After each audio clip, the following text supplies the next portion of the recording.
What I found when I was talking to members is that the members who tended to be the most engaged were actually engaged within the first 3 days to the first 3 weeks after joining. So it's quick. It is really quick. Is a lot shorter. And so this is an interesting thing is, when you think about lifelong engagement, the decision to engage that happens in that first 3 days to first 3 weeks really sets the tone for whether this whole idea of lifelong engagement is even going to happen.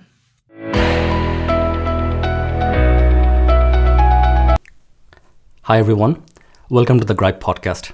In this podcast, you learn how to grow member-based organizations. I'm your host Farhat Khan. I am the CEO of Grype Digital. We build membership websites for professional associations.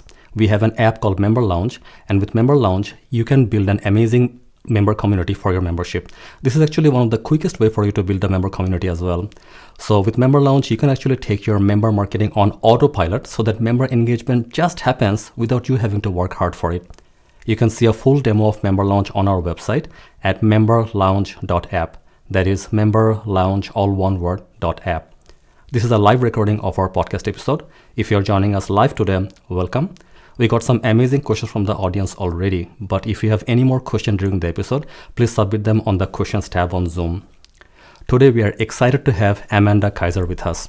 Amanda is a keynote speaker, a thought leader in the association world, and author of Elevating Engagement.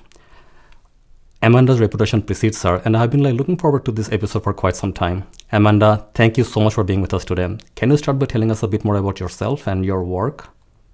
Sure. Yeah. Thank you so much, Farhad. It's really great to be here.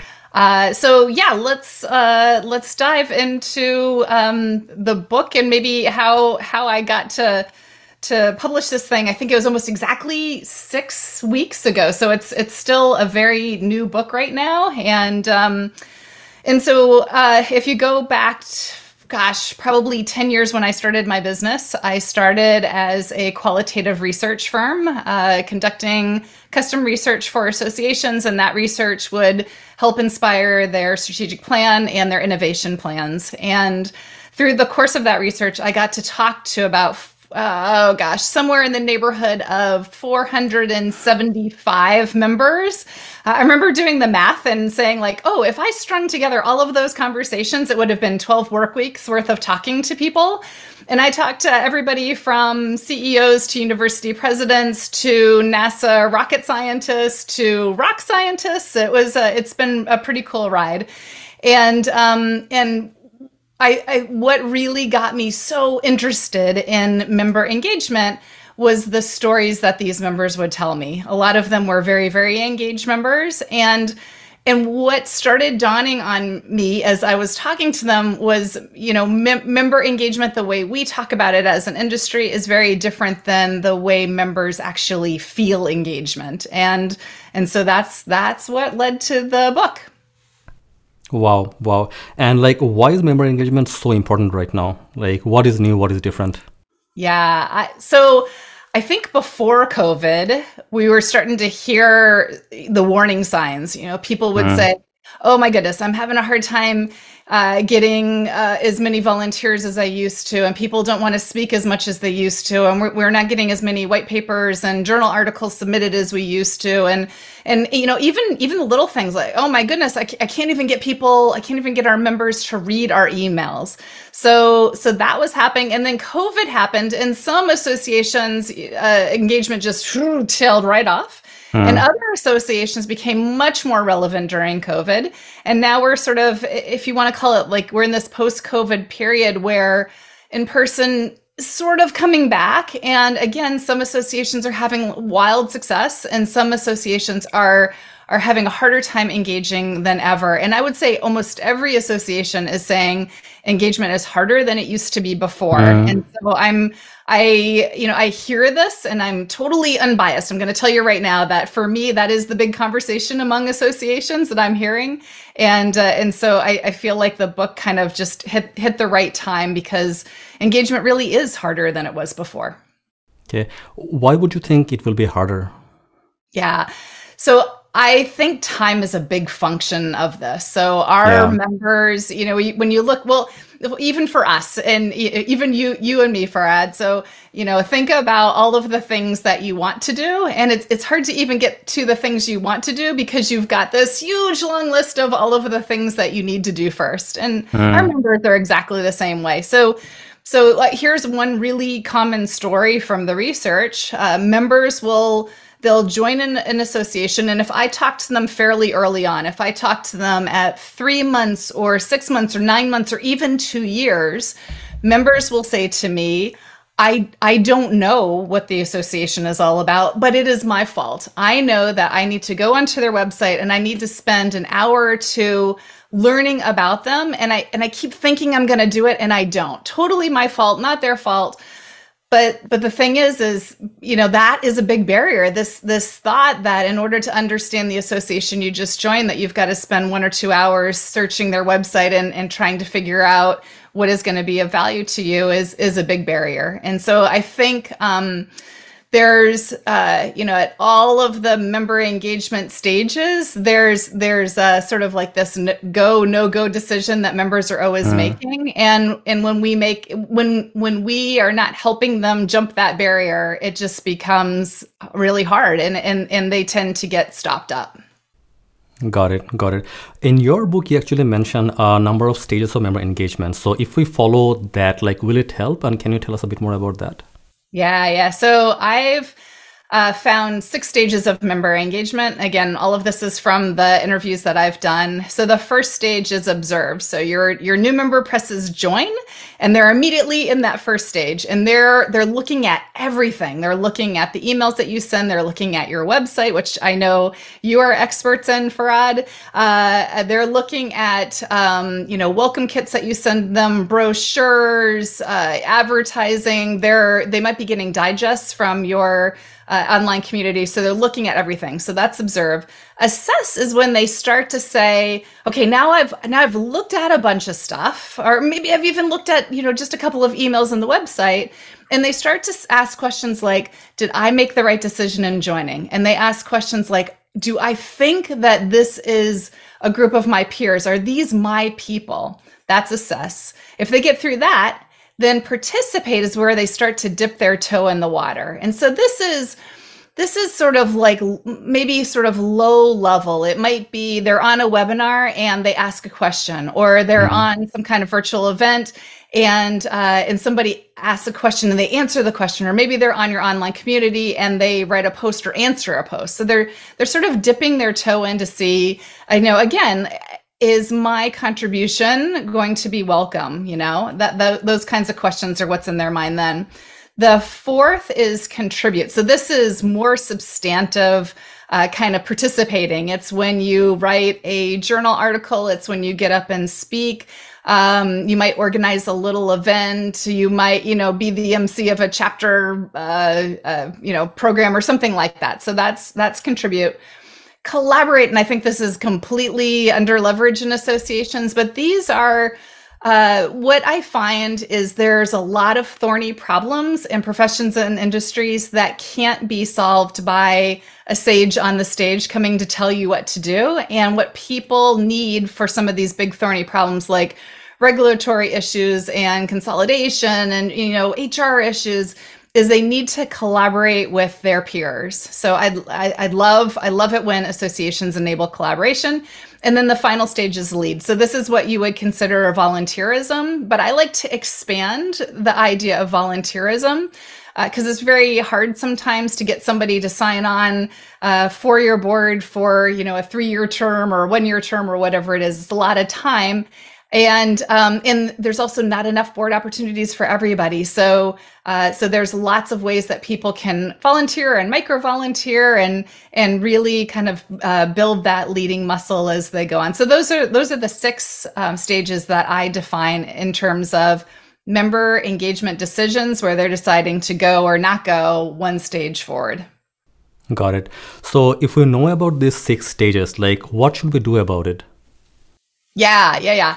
So in the book, I talk about the most common problems that people run into at every stage. So, when you're in the, say, participate stage, you're deciding, okay, I'm dipping my toe in the water. I'm trying to participate. Is it, is my participation going to be valued by the other people in the community? So there's a couple of things going on here. There's a lot of people who look at the landscape of the community and they say, it might be unsafe for me to even participate. And you don't want those kinds of things to happen, right? And so there's a lot in the book around how to make participation safe, how to prime people to participate, how to model the kinds of behaviors that are going to be beneficial for the entire community. So that's I think if you understand where people might be and what kinds of things that you're optimizing for in terms of engagement, those stages can really help you put the strategies and tactics in place that will make people feel like they want to, dive in and just, get as involved as they possibly can.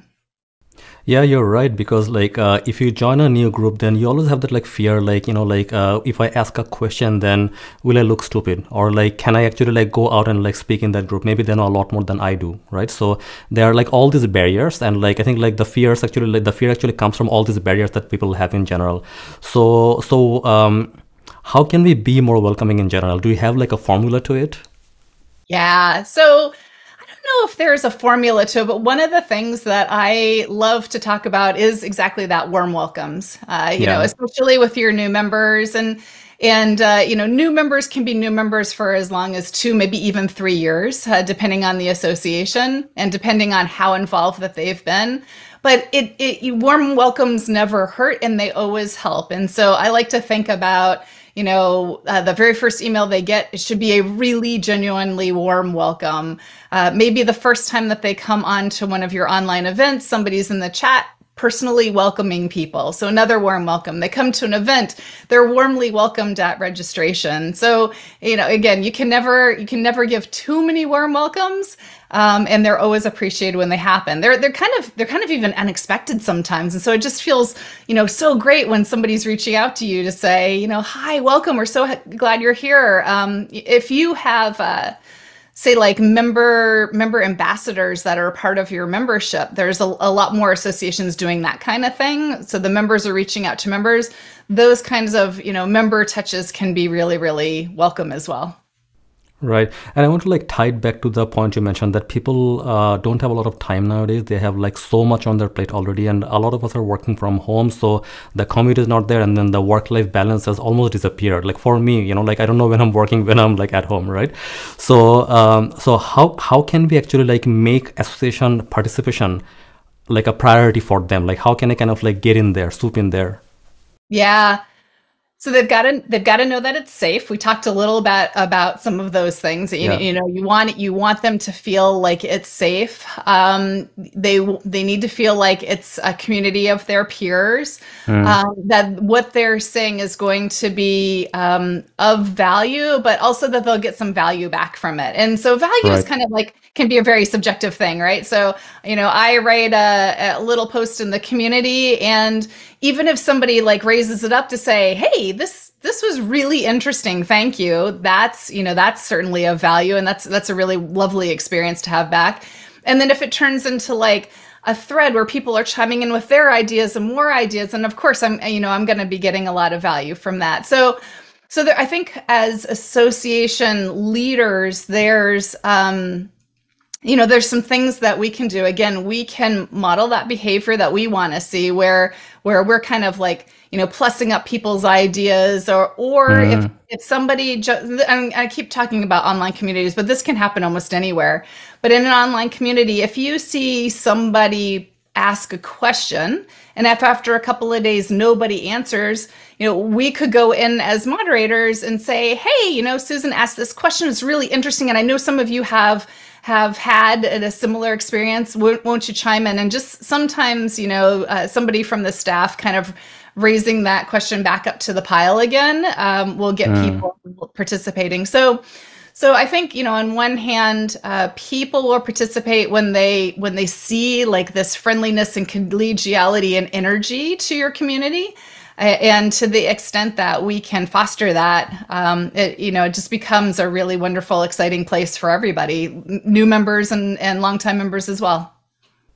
So what I'm hearing is that the association value has to directly align with the members' aspirations and their needs, like whatever they're looking for. So the value of that association provides has to be clearly aligned, like with that. And then also, like when the member is trying to get that value, there has to be a smooth experience of getting the value as well. There shouldn't be any fear involved. There shouldn't be any hurdles in the way. Yeah. I think it's really interesting.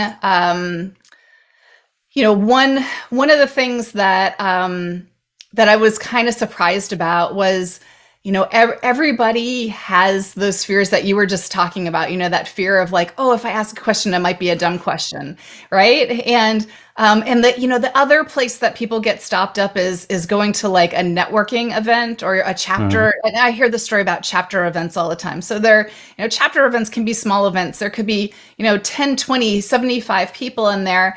And when you go for the very first time and nobody, everybody else seemingly knows somebody, but you're the stranger in the room, it is such an anxiety-provoking experience. And I think sometimes as hosts of those kinds of events, we forget that. We forget how hard it is to walk into a room of strangers.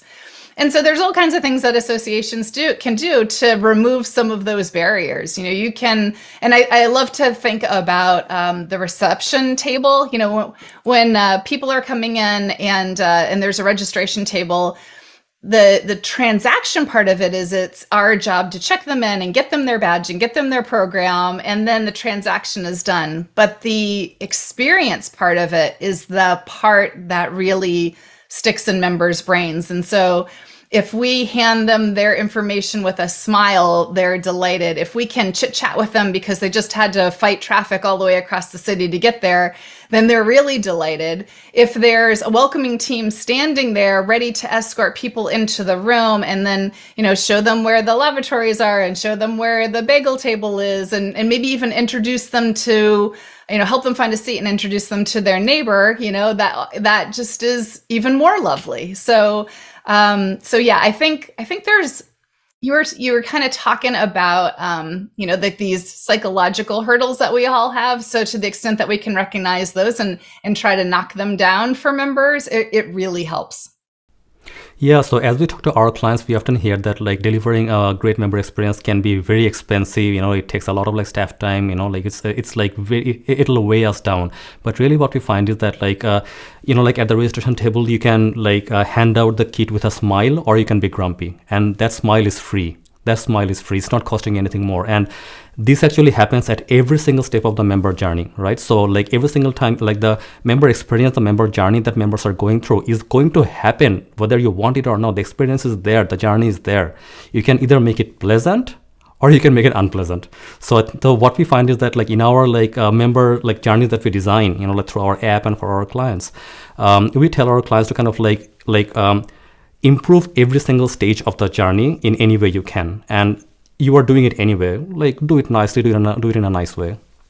I totally agree. I think, yeah. So there's a lot of people, when I talk about engagement, there's two elements of engagement. There's, we've got to have good value.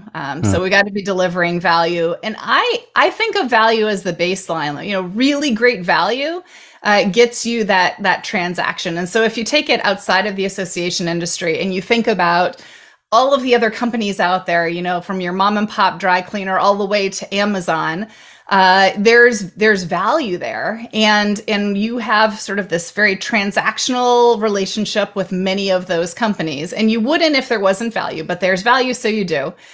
But engagement is something special. And so what engagement is, it's value plus experience, right?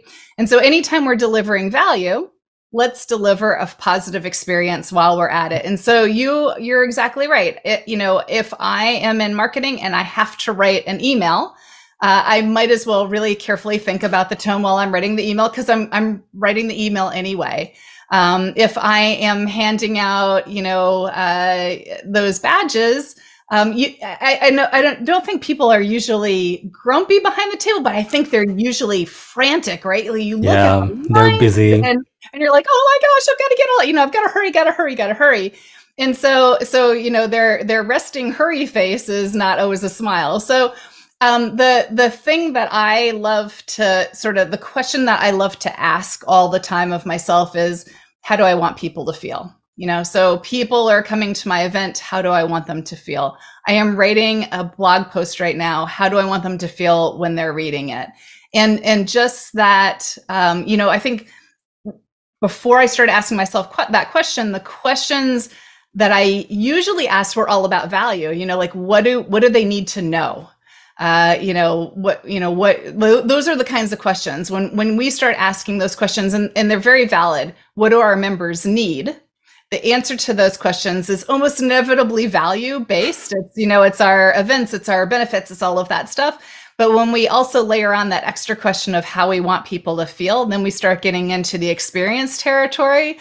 And that's when you start to get real engagement. And the feelings are real. I was actually holding a workshop recently with our team where I told them that like our clients have emotional needs, right? And you don't just like cater to the value, but you cater to the emotional needs as well. Exactly that.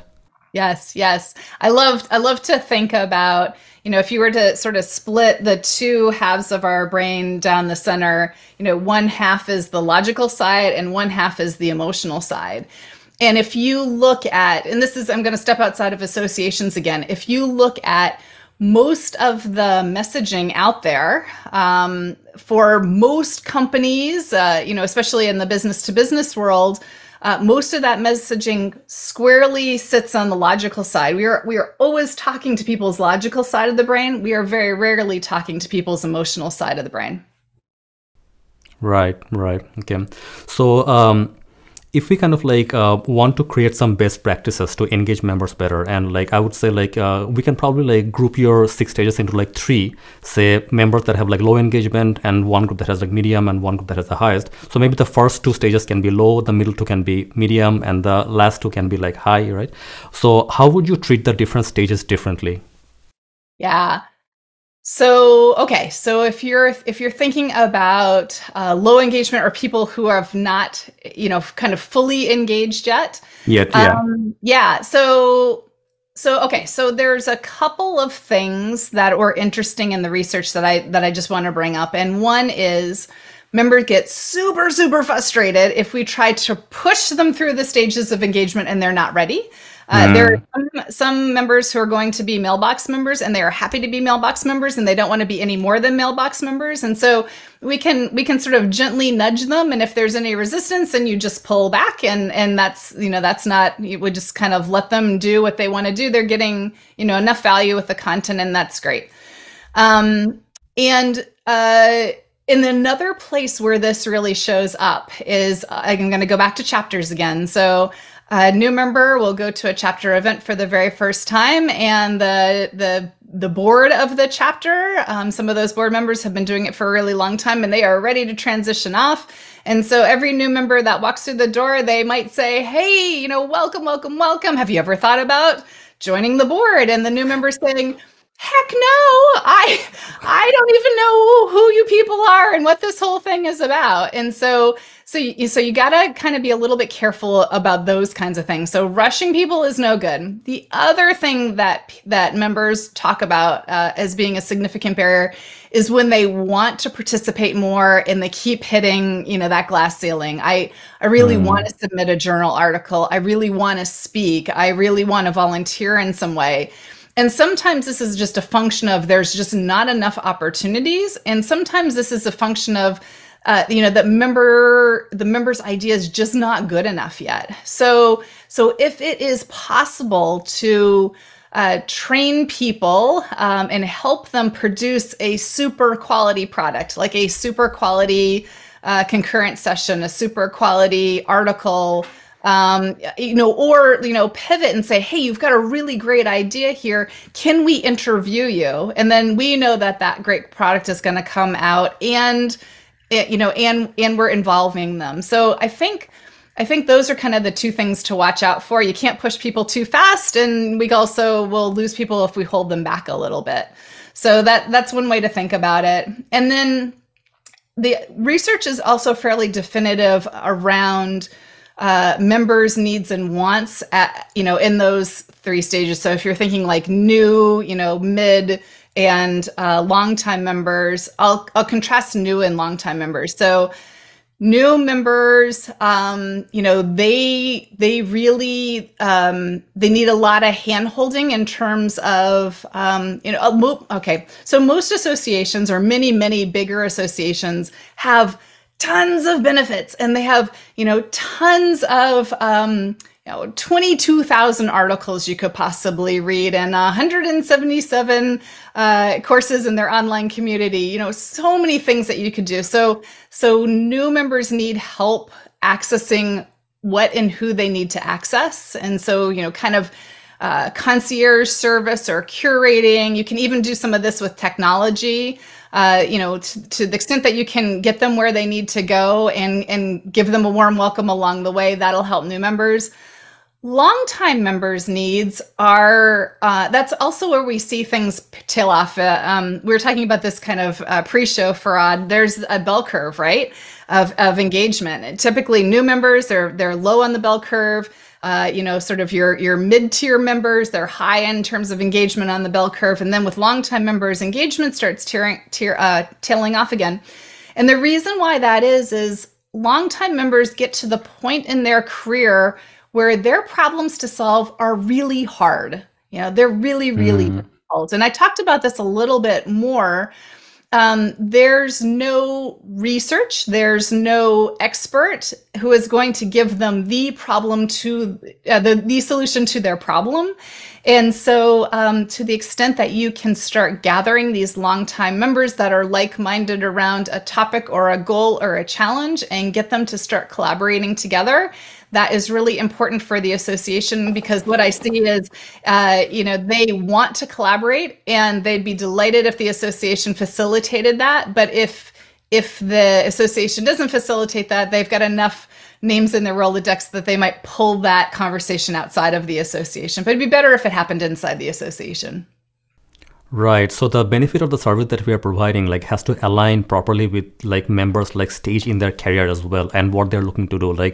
So we cannot just build a mastermind group, like you're saying, with a bunch of newbies, right? Because they don't actually have enough to contribute, right? But someone who's kind of been there for a very long time, they're really advanced in their career, a mastermind group for them may be beneficial. Maybe. And maybe you can do a mastermind group for new members, depending on the association and depending on the topic.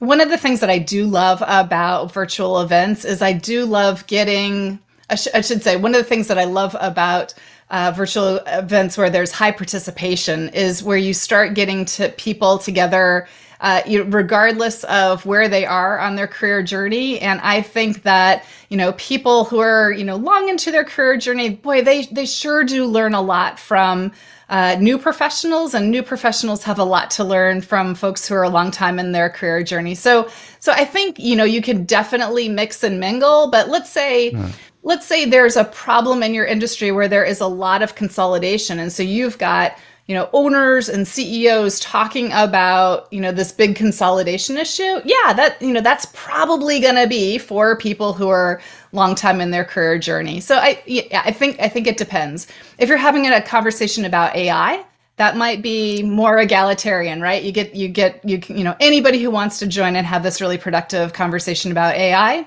let's do it. Got it. Now, one question that we often see from associations is that they have limited budget and staff time, resources overall. So when you are so limited on resources, where would you focus the most, or where should you focus the most? Yeah. So I am a big proponent of new member engagement, because you can't have lifelong engagement without engaging your new members first. And there is a resource out there for you. So I got together with a company called Dynamic Benchmarking, and we fielded the new member engagement study. And for those of you who are here live right now on Zoom, I'm going to go ahead and drop the link into the chat. You can grab the study for free. You can download it. And for those of you who are listening to this, if you go to my website, it's amandaleekaiser.com.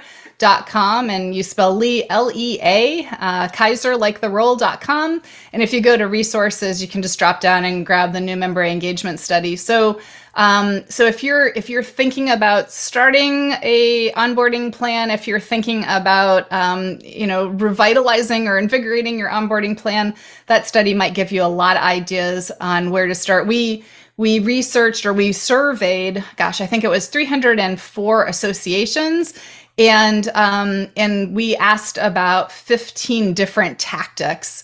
And super, super interesting to see what people are using, how those programs have changed, and what the future looks like. So there's let me tell you one thing that I'm super excited about. There's a new tactic that people have been really using a lot lately. And so what was the onboarding webinar of 4 years ago is now a virtual orientation event. And they're not webinars. They're really more like, you do it on a weekly or monthly basis, and 20 or 40 or 50 new members log in, and it's a very participatory kind of event. And so you're asking some questions and getting to know your new members. They're getting to know each other.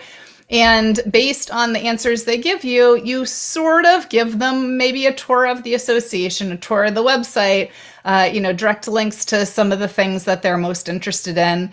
And this kind of, personalized tour, members are just loving it. So I really found that particular piece of research to be very helpful.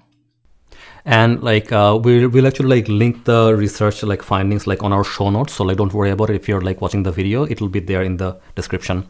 Okay.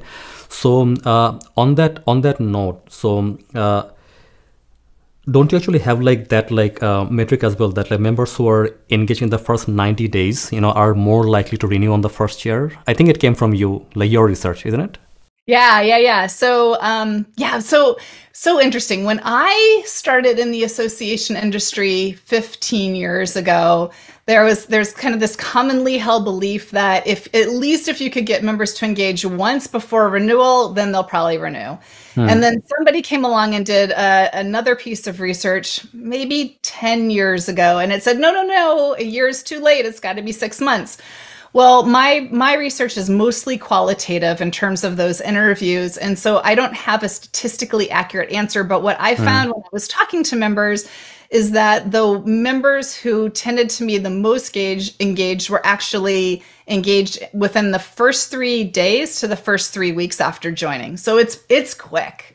It is really quick. Now, I think members will give you some grace depending on the kind of association you are. If you are a very, very, very small association, if you are volunteer run, they know that. And if the welcome email doesn't come out right away, it's okay. They understand.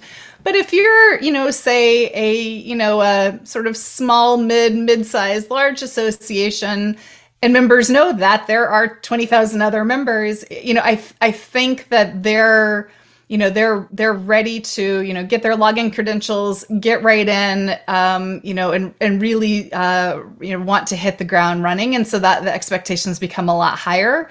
And I think that window for when they make the decision to engage is a lot shorter. And so this is an interesting thing is, when you think about lifelong engagement, the decision to engage that happens in that first 3 days to first 3 weeks really sets the tone for whether this whole idea of lifelong engagement is even going to happen. Right. And we talk about that honeymoon phase. So when you just signed up, you're in that honeymoon phase. When you just buy a new iPhone, you're most excited and you're playing with the iPhone first couple of days, and then the novelty wears off, and then you don't like it as much as before. So I think we have to capitalize on that honeymoon period overall. Yes. Yeah. And you can actually even quantify that in terms of emails. So what new members tell me all the time is, I joined, and then they started sending me emails, and I read every single email for the first 3 emails. So you get about 3 emails to engage your members. And this sounds like a very tactical thing, but if you think about what what the first three emails most associations are spitting out is, you might get an invoice or a receipt, and you might get your login credentials, and then you might get your welcome email. So I always encourage everybody to track down what the system is sending, and see what you can do, especially with those first three emails, to just pull them in and start connecting with them. Yeah, and I feel like technology has kind of like leveled the play field quite a bit. So whether you're a big association or small, like you can use technology and kind of like amplify your reach, expand your reach like much like equally, right? And like so, and that's what we are doing with our member launch platform as well. So we use member launch for all of our events. So those who signed up, like if you haven't seen our app before, you actually signed up through our member launch app. You're already using it. You don't know, right? So so like when we're actually building member launch, what we did is that like we try to like make sure that any step that association staff has to do, it is very smooth, it's easy for them to do, and it's like a unified, like clean experience for the members as well. So what would you say is the role of a membership website overall in engagement? Yeah, it's like a window into the association, and so members are, again, going back to those early stages, they're observing and assessing, and so other questions that are in their mind right now are, some of the questions that I told you about are these my people? Did I make the right choice in joining? But another question is this going to take a ton of time? So if they come to your website and there's so much information on the website that is so hard to parse through, and it's using industry jargon, and it's just it's very hard to take in. That might signal to them this is going to take too much time, and it's just like your welcome email. So a very, very standard welcome email, again, talking to that very logic side of the brain, is, welcome to the largest, oldest professional society in whatever, profession or industry we're talking about. And that it'll say, you have access to 42 member benefits and 177 courses in our e-library. And we've written, 200 we've gathered here for you, 55 of our top read articles, and it's just kind of bulleted list after bulleted list after bulleted list. While our intention is to get them value very quick, what members see when they see those long lists is, oh no, this is going to take me a lot of time, right? And so I think we got to keep that in mind, that the other thing that we can really maximize for is, can we give them a tour in little 1 minute increments? Can we send them an email that takes, 1 minute with like a 30-second embedded video that tells them one thing? Those kinds of things are the things that we can play with. Right. Okay. Now, something we find like in general is that like associations will invest in technology, right? And they think that since they're investing in technology, like this will like kind of like give them the result all of a sudden, right? So I was speaking to this association a couple of days back, and they were saying, what, our website is our like hub for members, and then we're investing so much and we want to make it better. And so I asked them the question that, okay, so if I have a member, I go to your website and I have a question, I can't find a certain like document or an article, and I have a question, like, what do I do? And they're like, oh, you send us an email. Like, oh, okay, so you just told me that like you invest so much in your website, so members can actually find her and they actually get like a great experience, and then they have to send you an email if they cannot find anything. Wow. So what I find is that like it's not about like how much you're spending or like how deep you're into technology. It's about like if you have the focus on the experience. It can be cheap, it can be simple, but still deliver like a great experience, right? So we don't always have to have like an in-house built like community platform. You can have a Facebook group, and that's probably enough for you, right? So it's more about like what experience we deliver, and I think that like the focus is a lot on the tech, the tools, the strategy, right, and not the experience that members are getting. Yeah. You just kind of sold the book right there, Farad, because the book really is around the. So if you think of the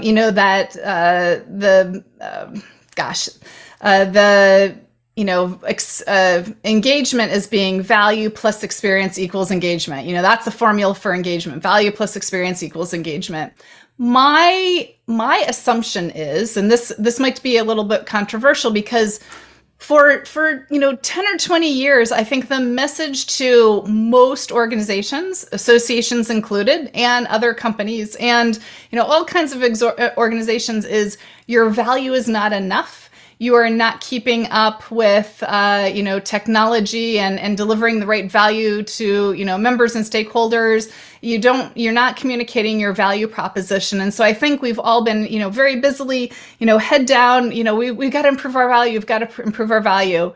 Actually, I think our value is probably okay, and we wouldn't have gotten where we are without it. And so for me, as I think about, okay, so if we've been working so hard on value and engagement is still not happening, what is it? And I think it is exactly that. I think it's exactly those positive experiences. I think it's going through your member journey and dissecting where people are getting hung up, and then probably not so much, at least not right now, fixing the value proposition, because it's probably there. Your members just don't know how to access it. It's probably fixing the positive experience side of things. Another challenge that we're running into when working with associations right now, and I'm pretty sure many association leaders are thinking the same, that there's this big annual plan that is created at the beginning of the year, and then we go about executing that annual plan, and then you can't do anything new. But the world is changing faster than ever. If you're following an annual plan, during the course of the year, a lot will change. So we need to be a bit more agile and plan more frequently. So how do we be more agile, Amanda? What are your thoughts? Yeah, I really feel like it, especially if you commit to experience. It is a strategy for sure, but it's not a strategy that needs to necessarily go in your annual plan or even be voted on by your board or any of that. Yeah. And so one of the things that I do in my book, and actually I've been doing in my newsletter and on my blog, is inviting everybody in the association community to become a CEO. And let me tell you what CEO means. It means Chief Experience Officer. So while you can only have one CEO in your association, you can have many of my kind of CEOs. So everybody can be a Chief Experience Officer. And any one person can be. So let's say you have a staff of 20 and you're, one of the staff and you want to do this, you can become a Chief Experience Officer. You can have your department become Chief Experience Officers. An entire staff can become Chief Experience Officers. If there's any volunteers listening to this, volunteer boards, everybody can become a Chief Experience Officer, very egalitarian kind of thing.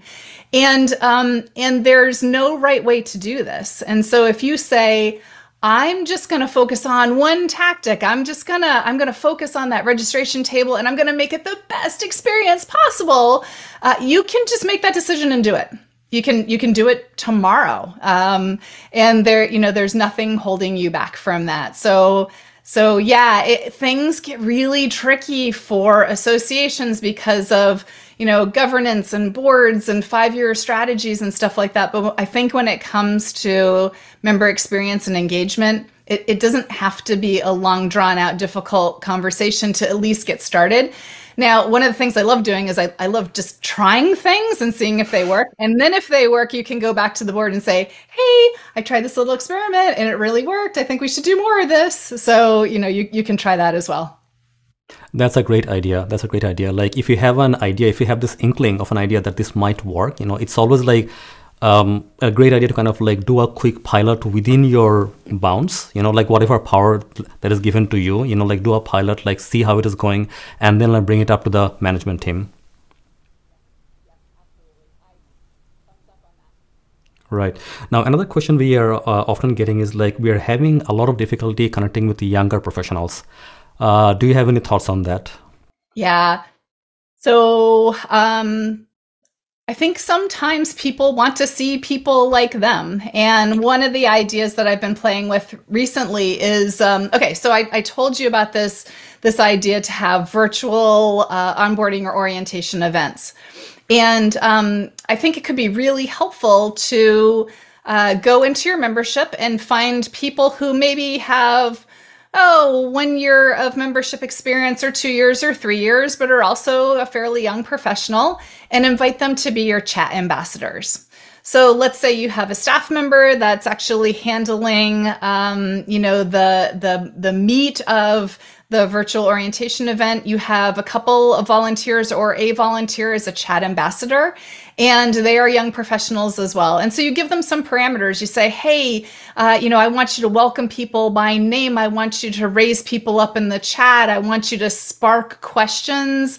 I want you to answer questions. And so these, young professionals are going to see these chat ambassadors where somebody's successfully been a member for a couple of years, but they're also young members as well. And I think that just brings, it brings some social proof, and it brings some energy into their experience. Now, I'm talking about a virtual orientation event because I think that's something that's easy for most associations and even chapters to do, but you can do the same mechanic in person. So at in-person events, there's lots of young professional reception or something like that. You can say, hey, this is open to all of our new members, and let's bring in some of our 2-3 year members as well. You could also have a place for young members in your online community, and perhaps there's some other young members who have been longer time members who come in and help moderate that community as well. Right. Okay. Amanda, you and I can do this all day, but we're running out of time, so we're going to jump into some audience questions now. Trish is asking, as far as welcome emails go, what is better, a long information filled email or shorter blurbs with links to more info?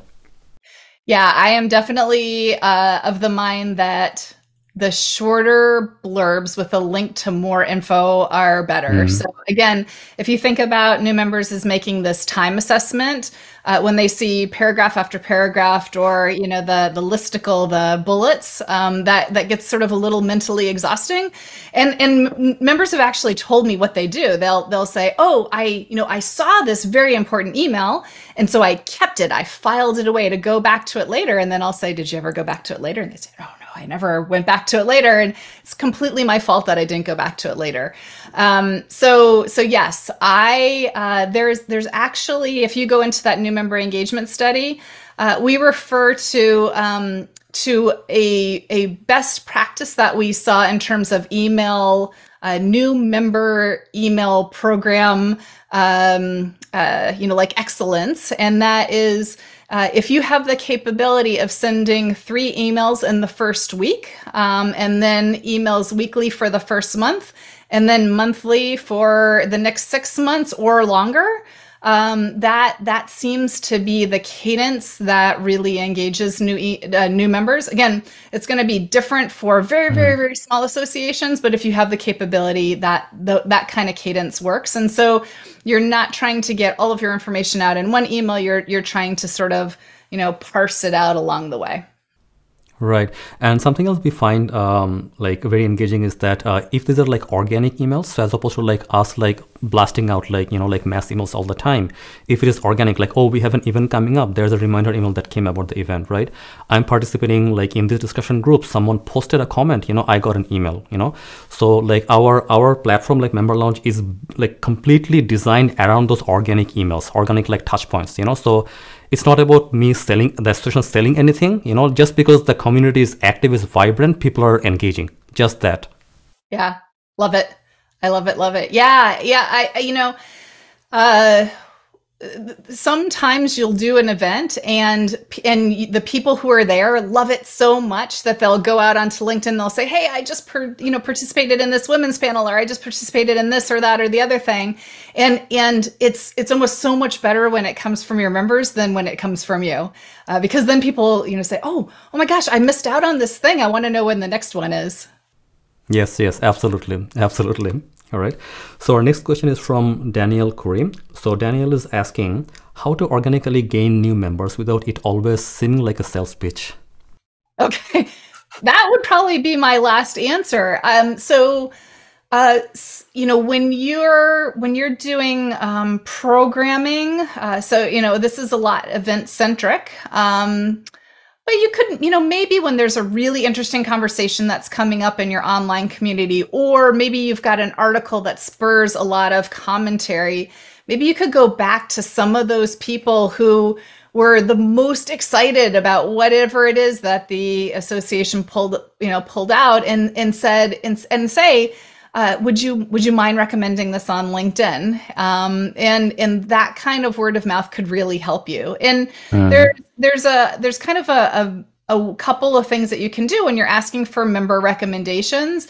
You can ask them, what value was it for you? But you can also say, how did this event, or how did this benefit, or how did this piece of content, how did it make you feel? And you might be priming the person who's recommending to, again, talk to that emotional side of your member's brain. Yeah, and I want to comment on that as well, because we have done a lot of research in this area. So how to sell to new members without making it seem like a sales pitch. So I think you can give them some freebies. So you can give them a glimpse of what it will be like to be a part of your association, with some free events, some free resources. We call them lead magnets in technology speak, right? But see, a lot of you who signed up for this webinar, for this event, never heard of us before, or maybe you did, but you weren't as engaged. But you are here now. We aren't trying to sell you anything, right? So this is just a glimpse of what it will be like to be part of our community. So if you can create some freebies like that for prospective members, where they can just come in, sign up for free, just give you their email, and then experience what it will be like to be part of your community, and then slowly drag them into the membership game, right? So without making it seem like a sales pitch overall. Yeah. I think people want to try before they buy, right? Yeah. And yeah. It makes sense. And you're right. In the technology world, there's very much a model for exactly how that works. And I like it when I get a 7-day or 14-day trial period, or if I have the freemium version before I move up to pro. Those models are fascinating. Right. Okay. So next question is from Alex Declag. So it's a long question, but I'll summarize it. So Alex is asking, how can we build a thriving community without it taking too much of our staff time? Yeah. So I think the best way to get started would be to, so we talked about focusing on new members is a great place to start. So if you're feeling and usually new member retention is not as good as sort of 3 to 5 year member retention. So if you feel your new member retention is not as good as sort of your mid-time members, then I would start there. So that gives you a focus point. And then I would dissect the things that you already have to do and figure out how you just layer the experiential part on top of it. So as Farhad was saying a little bit earlier, smiles are free. So, just figure out, if you're going to write that email, pay attention to your tone, pay attention to how you want people to feel. If you're going to answer the phone, just think for a second as the phone's ringing, think, how do I want the person I'm talking to feel after they've stepped off the phone to me, with me. Those kind of things take just almost a split second. And I think that will get you part of the way. And once you start seeing that paying dividends. So my contention is when I look at thriving member communities, there's always this very high experiential side of things. And what they have done is they've leaned into it. They're seeing the dividends being paid, and they lean into it even harder. And so, if your community is super engaged and they're doing the word of mouth thing and they're bringing in other people and there's lots of volunteerism and just lots of energy around getting stuff done, then you can start hiring more staff to do even more great experiential things. Yeah, and if the question was around maintaining an online community, what I would add to it is that when your staff is maintaining the online community, like what are the things that you have to do like day to day? Like if you can like group the tasks into like a number of separate like groups, and then you can kind of maybe like give it out to volunteers to moderate, so you can probably invite some volunteers and then like give each volunteer a certain area or a certain like type of work to do, that way they will be engaged, they will contribute, and they'll feel happy about that as well. And you're getting, like some like free value from your volunteers while engaging your members. So it's a win-win.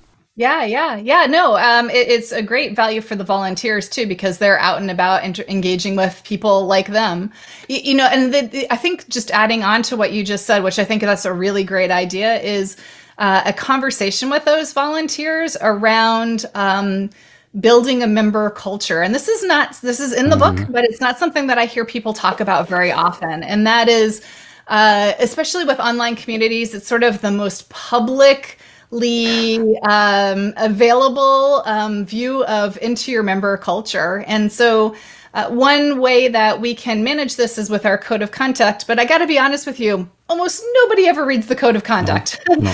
And so what people are doing is they're picking up on cues. And so they're looking at moderators, whether they're staff moderators or volunteer moderators, and they're looking at everybody's posts, and they're seeing how people are communicating. And so if you've got some moderators that are leading the way and being super warm and super generous and super open, other people will emulate those kinds of behaviors, and you'll start creating that member culture that you want to create. So if you're going to get some volunteers, make sure you tell them what their tactical duties are, but also make sure you train them in the member culture that will benefit everybody.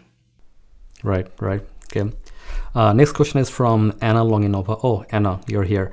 So Anna is asking, do professional newbies, experienced and expert members need their own space, a group online, or is it about like connecting them all together?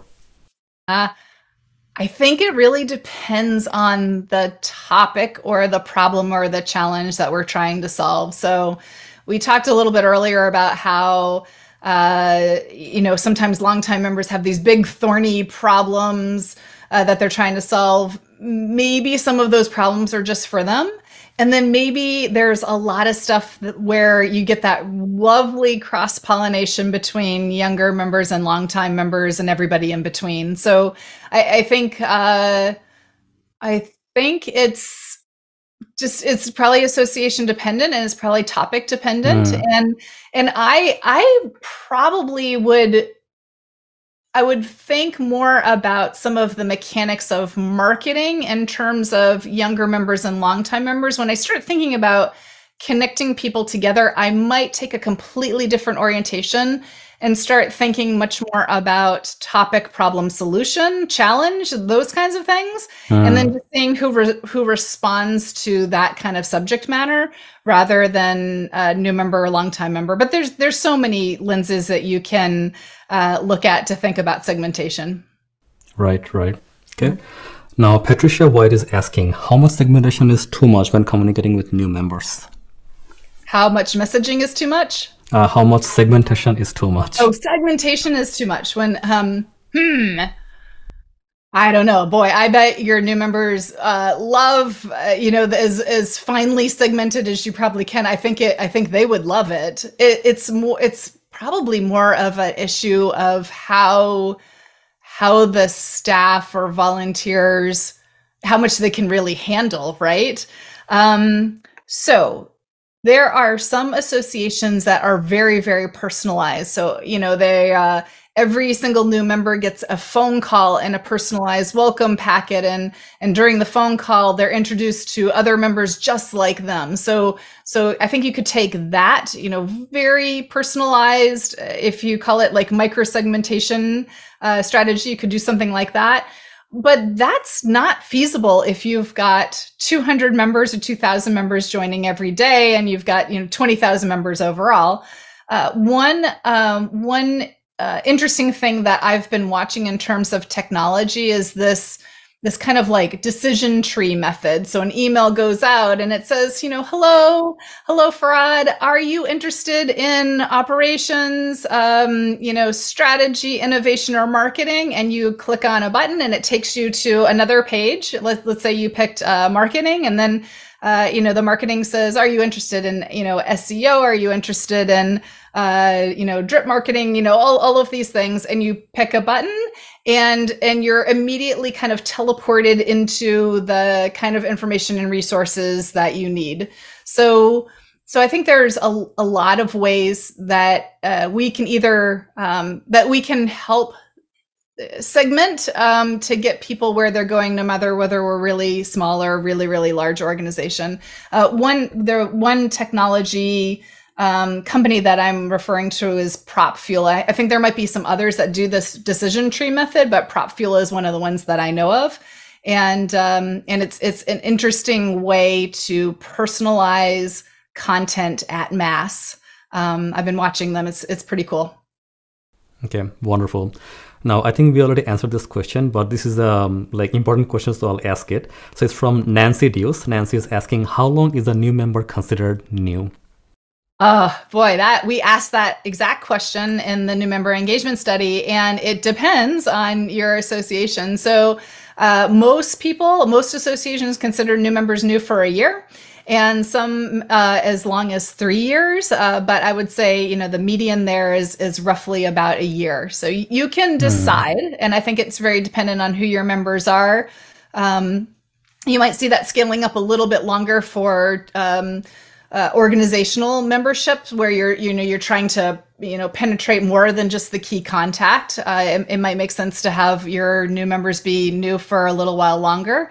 But it depends, and I would say, on average, a year. Right. Okay. So next question is from Vicky Mushler, I think. Okay, so Vicky is asking, what is a good and affordable way to reach outside our current audience? I would definitely go back to those member referrals. This is something that I think is uncomfortable for people, but it's like a learned skill or a practice skill maybe. And that is, when people pop out of the woodwork and they say, oh, you tried this very participatory event for the very first time. It's the first time I've ever been to anything like this. And it was fabulous. You could say, thank you so much for your kind words. And it'd be wonderful if you could help me get the word out. Would you mind, we got another one coming up in 2 weeks. Would you mind recommending it on LinkedIn? And so I think if your members are, excited about what you're doing, asking your members to reach out to their networks is probably almost more powerful than almost anything that we can do, especially with small budgets. Yeah. Yeah, and I just want to comment on that because I did a lot of work on this topic at a previous company that I used to own before. So we talk about ideas and things like spreading virally, right? So virality happens when a network interacts with another network, right? So an example, before this podcast episode, I posted a post on LinkedIn, and then Amanda actually shared it. So my network interacted with her network. As a result, the message went out to a much broader group, right? So it's a network interacting with another network. So I think a great way to reach outside our current audience is to kind of have partnerships with other similar associations, or where you're not competing, but your audience is there. Right. So if you can have some cross promotion, of your events, activities, that is a great way of kind of getting a mass reach without kind of spending a lot of time and effort overall. You're also making me think about sponsors. Yes. Sponsors really want to be more a part of things. And so maybe there's this, lovely ecosystem in which your sponsors help you get the word out. You're helping the sponsors get the word out. It could be very, very nice. Yes. Okay. Alrighty. So we are actually out of time for now. So Amanda, what would be your key takeaway for our audience? Yeah, so every time you're developing something that's of value, or producing something of value, or creating something of value, also think about the positive experience that you want, or positive set of experiences that you want to deliver along with your value. Wonderful. Amanda, thank you so much for being with us today. Thank you. This has been wonderful. Alrighty. So that was the episode with Amanda Kaiser. definitely we learned so much from this episode, but like I always say, like as much as we learn, like nothing happens until we start to execute. So I think like my key message from today is that like value plus experience equals engagement. So value by itself is not enough. The value has to be delivered with a great experience as well. And I will try to kind of like double down on our work when we are kind of like building our app and connecting with our clients overall. So thanks so much for being with us today if you're joining us live. And if you have any questions, please feel free to reach out to me or to Amanda in the future. Amanda, like if you don't mind like sharing your contact, then our audience can actually reach out to you. Yeah, absolutely. So I am at Amanda Lee Kaiser. So it's Amanda Lea Kaiser, Kaiser, like the roll.com. And you can find more information about the book on my website. You can find my newsletter on the website, a couple of different free research reports. And if you go over to Amazon and type in Amanda Lee Kaiser or Elevating Engagement, you will find my book. So those are all the places you can find me. Alrighty. Thank you so much for being with us today. We'll see you again on the next episode. We wish you all the best with your membership journey. Bye for now.